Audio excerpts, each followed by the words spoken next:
शेतकऱ्यांसाठी आज दिवसभराच्या झटपट ठळक बातम्या।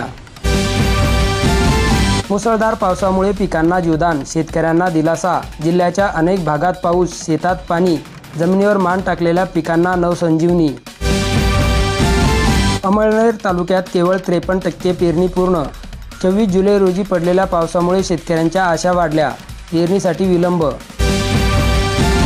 विधानसभा निवडणुकीच्या गेल्या 8 महिन्यानंतर वाढले तब्बल 33,000 मतदार। स्थानिक स्वराज्य संस्थेच्या तोंडावर चर्चेत। शिरोळमध्ये सर्वाधिक 7,009 मतदारांची नोंदणी।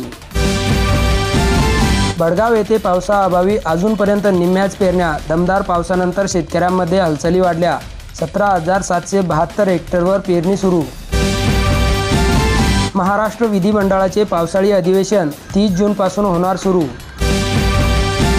शक्तीपीठ महामार्गात मोठा घोटाळा, मोजणीसाठी शेतकऱ्यांचा विरोध होत असला तरी पोलिसांनी त्यात हस्तक्षेप करू नये, सतेज पाटील यांचा मोठा इशारा।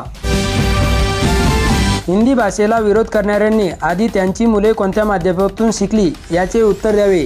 तुमची मुले कोणत्या माध्यमातून शिकली, त्यांनी कोणत्या भाषा निवडल्या, असा सवालच आता हिंदी भाषेला विरोध करणाऱ्यांना अमित साटम यांनी केला। फुलंब्री तालुक्यामध्ये खरीप हंगामातील 91% पेरण्या पूर्ण। शेतकऱ्यांची सर्वाधिक पसंती कपाशी आणि मका पिकाला। ऊस क्षेत्रात घट। लाचखोर PI मारुती शेळके निलंबित। 95,000ची लाच घेताना रंगेहात पकडले। धाराशिव ग्रामीण पोलीस ठाण्याचे पोलीस निरीक्षक मारुती शेळके, महिला कॉन्स्टेबल मुक्ता लोखंडे यांना सेवेतून निलंबित केले। मुलाला गुन्ह्यातून वाचवण्यासाठी पोलीस दलातील महिला कॉन्स्टेबलकडून 95,000 रुपयाची लाच घेण्यात आली होती। विशेष पोलीस महानिरीक्षकांच्या सूचनेनुसार पोलीस अधीक्षक रितू खोकर यांनी दोघांनाही निलंबित केले। राज्यात हिंदी सक्ती विरोधातील मनोमिलनाआधी मोर्चा मिलन।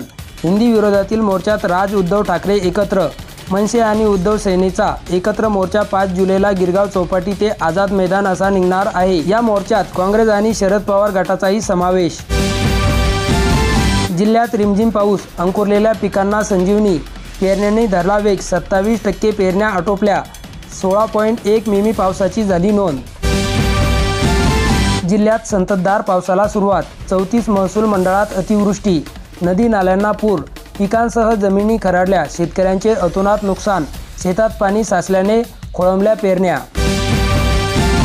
बोगस बीटी बियाण्यांच्या विक्रीसाठी नामांकित कंपन्यांच्या नावांचा होत आहे वापर।